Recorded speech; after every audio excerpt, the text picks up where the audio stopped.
Bouton c'est une place qui est belle. Fontainebleau now, compared to the 40s, Fontainebleau is a city. Even more so, I was fascinated by the mountain. It is absolutely breathtaking. It's the best experience of my life. And the good thing about it is that all the tour guides are from the community itself.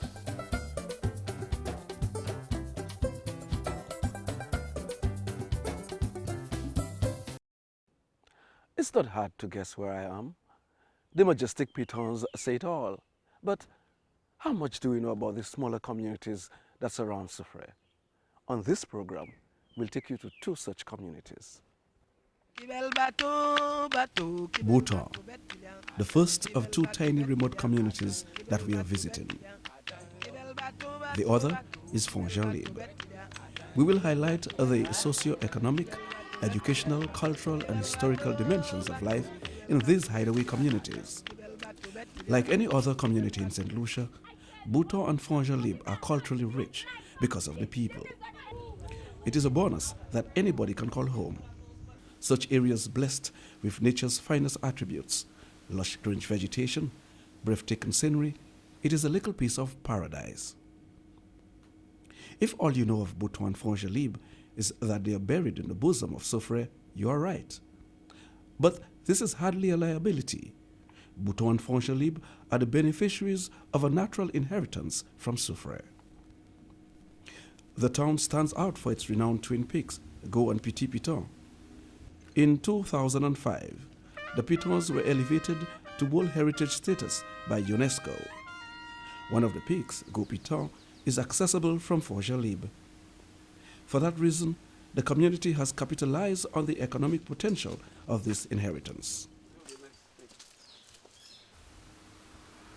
Bouton, for its part, is situated on the Southwest Coast Road, a 2-mile drive from the main road.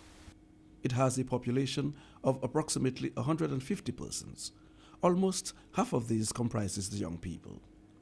Bouton is perched on a majestic and picturesque plateau overlooking the scenic Caribbean Sea. This tiny settlement endured many years of social and economic deprivation, forcing many of its younger residents to seek greener pastures elsewhere, including migrating abroad.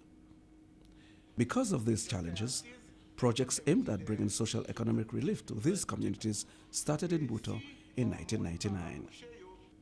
The now defunct St. Lucia Rural Enterprise Project, SLREP, and SEDU initiated a program which was expected to provide the community the opportunity to develop viable projects in tourism, agriculture, and crafts. What immediately followed were investments in basic infrastructure like permanent electrification of the community.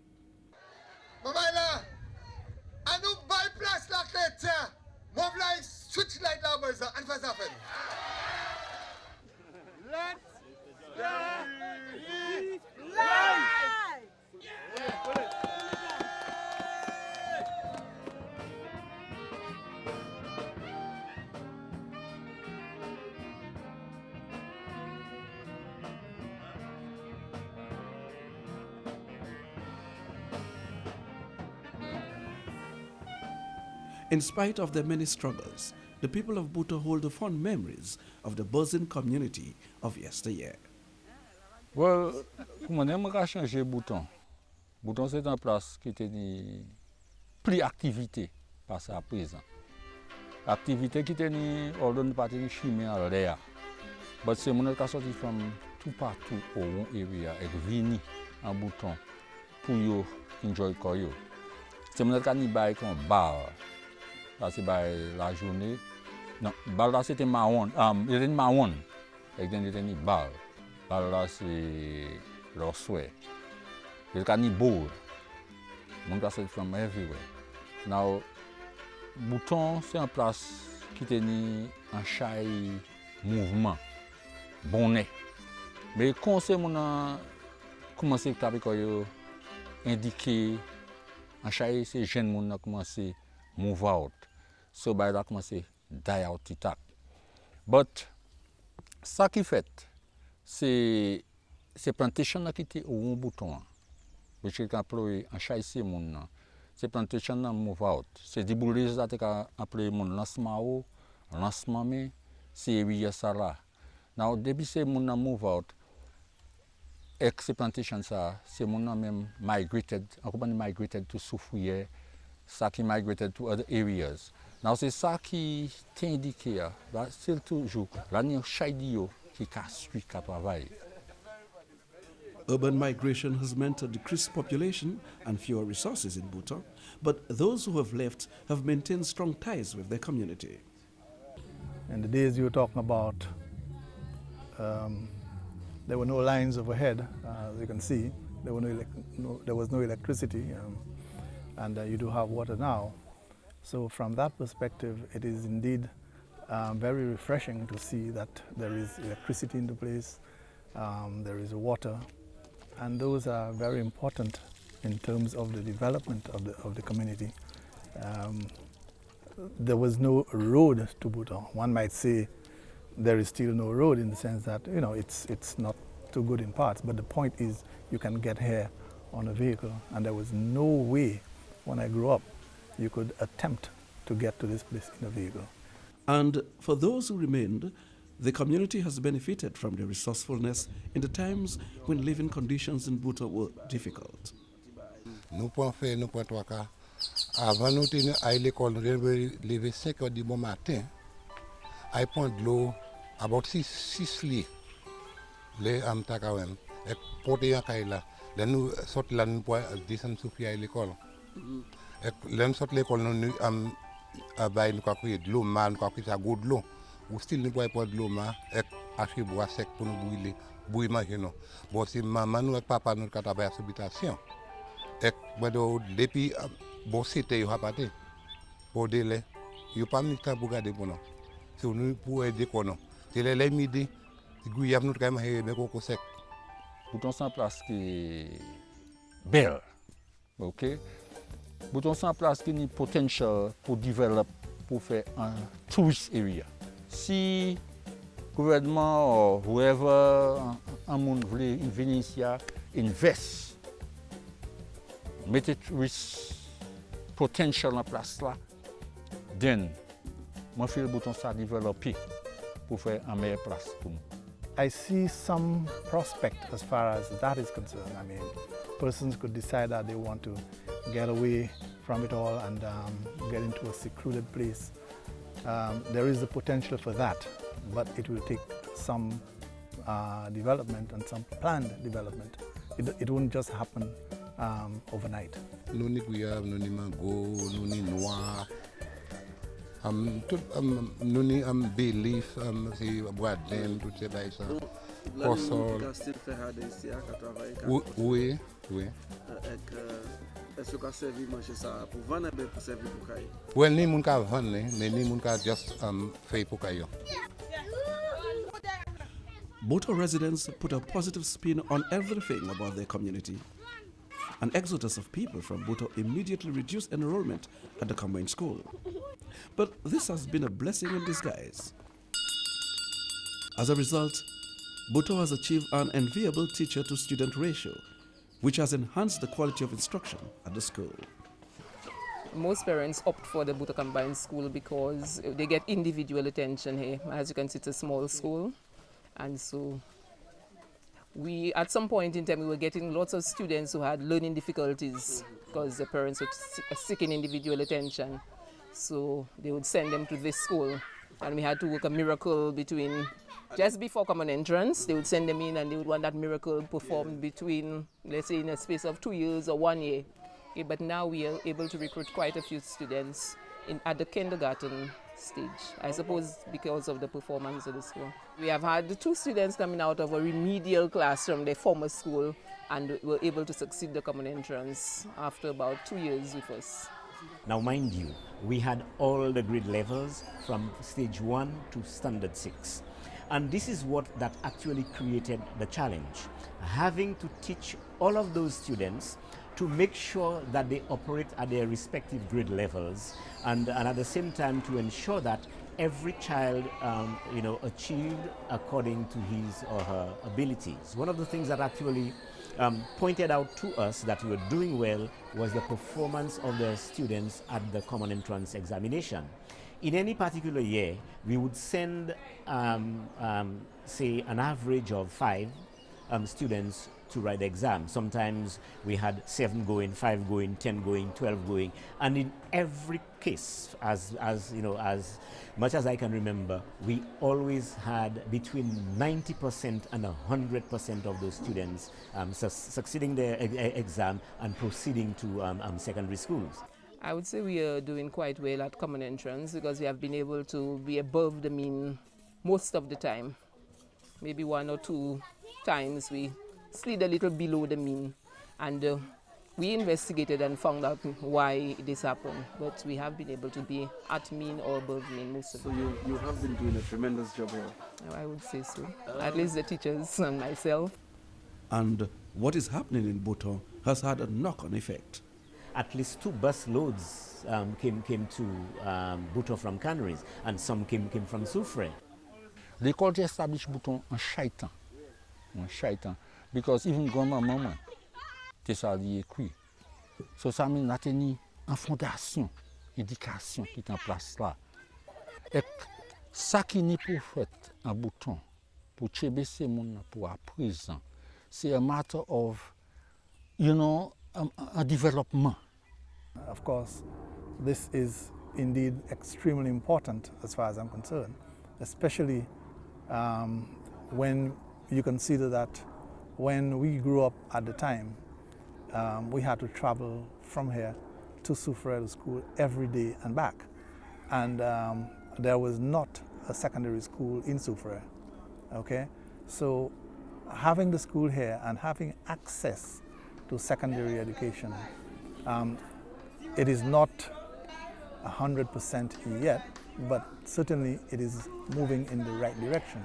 And I believe that it is extremely important to continue to educate the people because the human development is very important.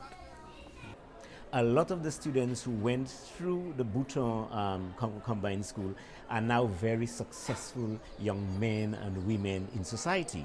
Incidentally, the present acting principal of the Bouton Combined School was a student of the school. I taught her, and she was a very brilliant, student then, and she's still a very brilliant young lady. They have tremendous potential. In terms of the academics, they're doing pretty well. Behavior-wise, I would say excellent. In fact, when I'm at the school, I sometimes think I'm in heaven on earth. Because when I hear of the other problems schools experience, I feel we really have it made here for us. And I'm sure you have been around for some time during the day and you have realized that they are well behaved.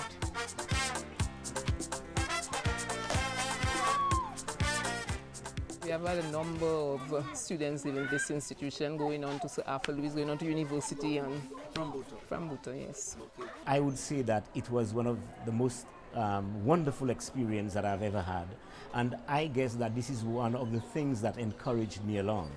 And mind you, I have never regretted the time that I spent at Bouton. Incidentally, I spent 13 years of my youth there, and I gave that to the community selflessly, and it was a very wonderful experience. Le gouvernement, il a travaillé avec nous, but il need to continue. Bon nous manière pour nous aller devant, you know. Pas juste bon nous light avec fini puis non. Et nous pas l'autre bail là. Comment? Bouton may still be missing on some of its basic amenities, but this tiny settlement has come a long way.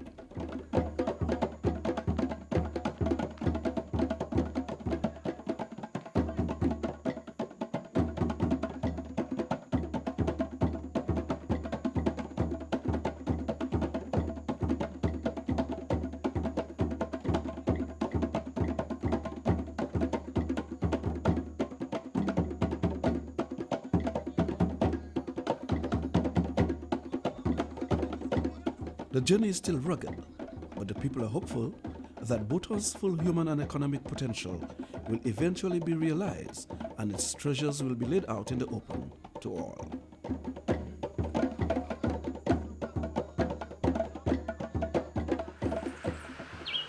The community of Libres, situated off the southwestern cove of the town of Soufriere, is an 8-mile drive off the main Soufriere road. It is positioned 700 feet off the southern base of Bouton and sits above the edge of the Laverne River.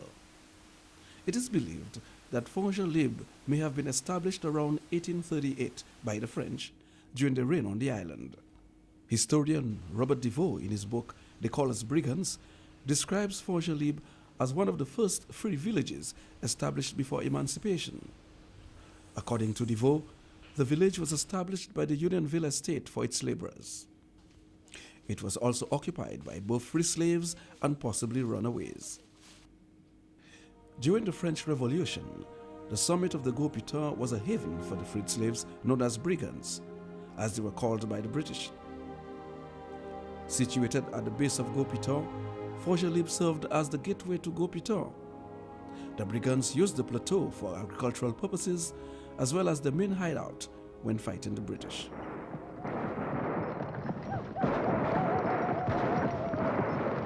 After many years of inactivity, Libres was catapulted into the limelight when in 1998 a major program funded by a regional agency, the OECS, led to the construction of an interpretation center, training for tour guides, the formation of the Bouton Tour Guide Association, construction of the nature trail, and the establishment of waste disposal system, including ventilated peddler trains, VIPs. From 2001 onwards, a number of projects came on stream. These projects included construction of footpaths, outside bathrooms, and refurbishment of the interpretation center with office and computer equipment. When we visited Libres, our main interest was the Bouton Nature Trail.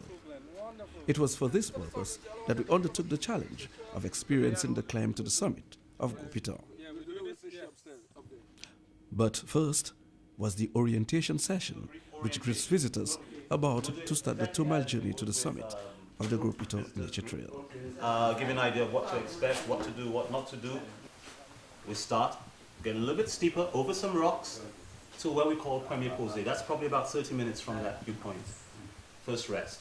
That does not necessarily mean, though, that you have to take your first rest up here. You can rest anywhere along the trail. You just inform the guide that you like to do so. This rock here is called Wash Ninem. In English, Patois called the Brigand's Cave in English. Right? This rock was a hideout for the brigands. It goes about 9 feet deep. And about 10 to 11 persons would hide under this rock. Now if you look closely, you consider there are some black spots here. That's when they used to burn the fires, cook the food, to burn the ceiling like this. Alright, so they used to hide. I went to the top of the mountain, I see an old lady stupid. I asked her a simple question, she gave me a forward answer. She told me to pass by the window, she gave me a cup of coffee. As soon as I drink her coffee, she said me not wine like a lady, just because you can wine. It's fantastic, and everybody that comes to this island should go to the top. It's worth every second. But come early. Come early in the day. Yeah, the next time come early. And have Christina for a guide, too. Yeah. Wow, what a majestic view. What a fantastic view. The Petit Piton and Chassenay. What a picturesque sight from there. Of course, this is where the hikers on their way to the Bouton Nature Trail to the top take the first rest. That is the Premier Posé. Right now, we are on our way to the top of the Bouton Nature Trail. And the real deal begins on this side of the mountain. It's a bit deceiving though. The first few footsteps go downhill and then you start climbing. The further you get, the steeper it gets. There are some things in your favor though. You'll notice that the vegetation changes. It changes from elfin woodland type forest to sort of rainforest type vegetation. And there's a canopy of leaves above which shelters you from the sun. You'll be walking in this part for about 40 minutes until you arrive at a huge mango tree. This mango tree is estimated to be 300 years old. It is known as the wisdom tree. Our guide has informed us that it is only 25 minutes walk from here to the summit of the Bouton Nature Trail. We may have to flog you, we may have to drag you, but we're going to take you to the top. Because it would be a shame to get here and not get there. It's only 25 minutes or so away.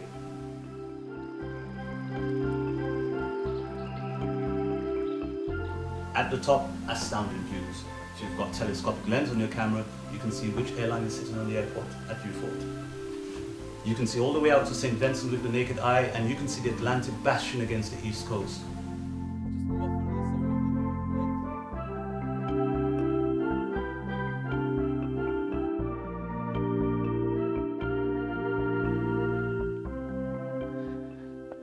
It's unimaginable the endurance that one would need to muster to get to the top of the Bouton Nature Trail.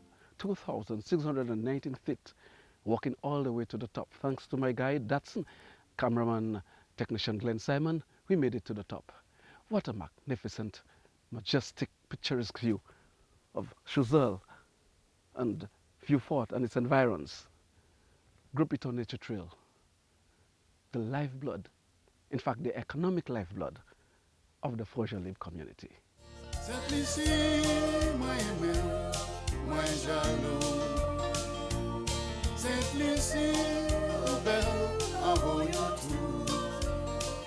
Yes, the economic lifeblood of the Fourvière community, the Bouton Nature Trail. Challenging, an arduous climb for a neophyte, but the view is breathtaking, tremendously scenic.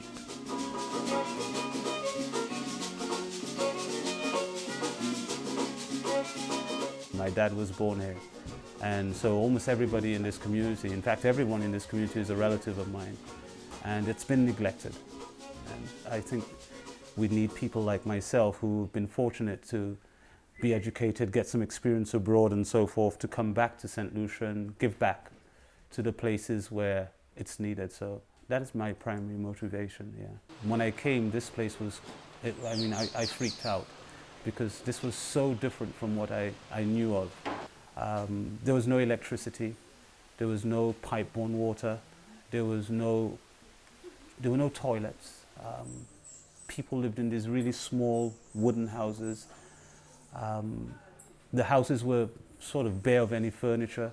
Most people couldn't speak English, and I could go on and on and on. I suppose it was the typical rural community in St. Lucia. But I was fascinated by that. I was fascinated by the river that went through it and the small basins where you could bathe in the little waterfalls. I was fascinated by the birds and the nightlife, you know, at night, the insects and the cuichette and whatever, all these things, the frogs, the melodies, I don't know. And moonlight must have played a serious role. Absolutely. In the absence of electricity. Absolutely. And even more so, I was fascinated by the mountain. What started off as a voluntary service graduated into the establishment of the Interpretation Center for the Bouton Nature Trail, among many other projects. Well, so far there have been many things. I think we can look at, if we look at physical things like infrastructural, we can lay our finger to the footpath. In Fourvière, that was a necessity. People used to skip from rock to rock like goats before the footpath. And now it's not only has it provided at least safer means of moving from point A to point B, but it's also enhanced the look of the community. It really has. That's one of them. We designed a tour guides training course, which we call the in-house tour guide training course, and trained I think 18 tour guides that I designed myself, and then helped deliver 90 hours of it. And that our guides are much better off for that now. We were able also to get 6 guides to go to Sir Arthur Lewis, and they were all successful at the National Tour Guide Training Program. Moi-même pas te café aye, mais côté touriste la ka live ni anga vana tibai. Tanza tanga maya dollar la même. Asked whether she anticipates further developments in Fourvière, she was cautiously optimistic. When he lead Mr. Primus, when he lead Proprietor of the Soul Craft and Souvenir Shop in Fourvière, Catherine Neptune, said the gradual success of the Nature Trail project sparked in her the interest to establish her own enterprise. I was out of a job and I didn't have nothing to do, so I said, well, let me give it a try. Things is not that very good yet. One day things good, the next day it's slow. But anyway, I'm satisfied so far. I'm satisfied with what I'm selling now. We need more visitors and we need them to come and buy. When they come in, they like the place, but some of them sometimes will tell you, well, there's no money, don't have money. Maybe if our roads are fit, we'll have some more visitors. I would like to have a guest house in the future because sometimes most other people, when they come here, they like the place and they don't mind spending the night here, and there's no guest house, no house ready, so that's one of my plans maybe. From a business standpoint, we've been able to develop relationships with different hotels and tour companies, be they nationally or internationally, where they not only do they do it, but we're seen as a small organization, which is making strides. And the good thing about it is that all the tour guides are from the community itself, so we all benefit. For example, there are people from the community who are benefiting. Some people have built little restaurants, some people have built souvenir shops. We have people cleaning the community.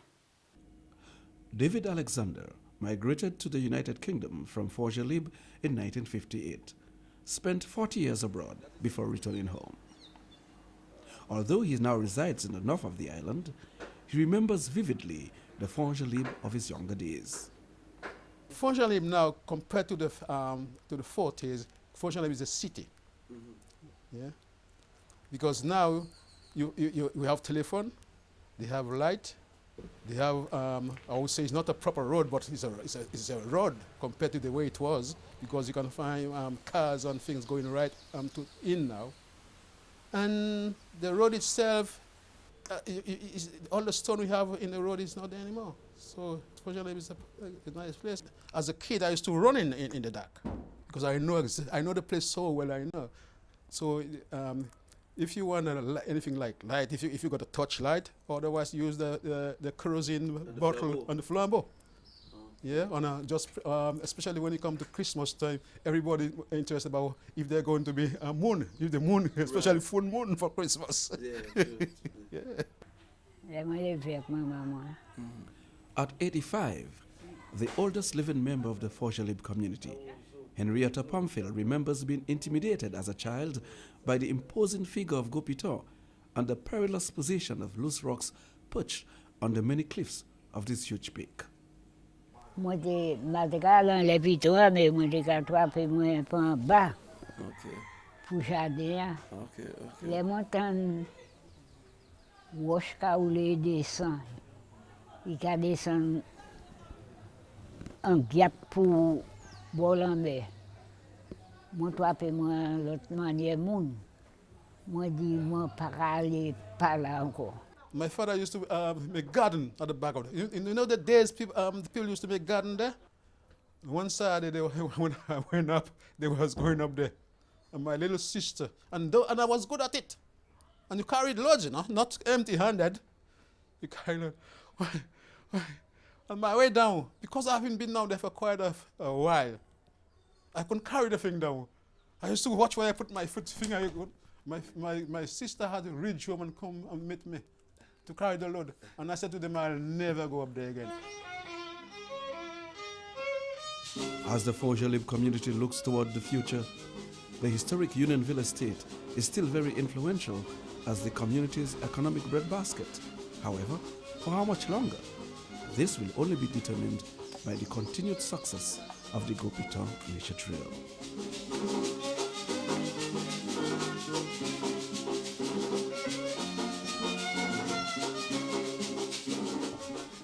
We intend to be a sort of like a pilot for the rest of not just St. Lucian communities, but regional and international communities, where you get a small community which seemed to have nothing, and that was able, through its own sheer efforts and some outside assistance, to come from the dark and come into the light and be an example for other communities.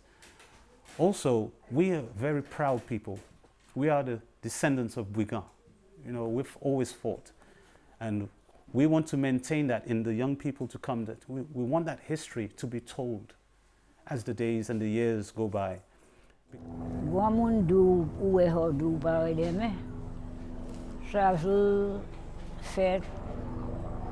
C'est pas gouvernement fait.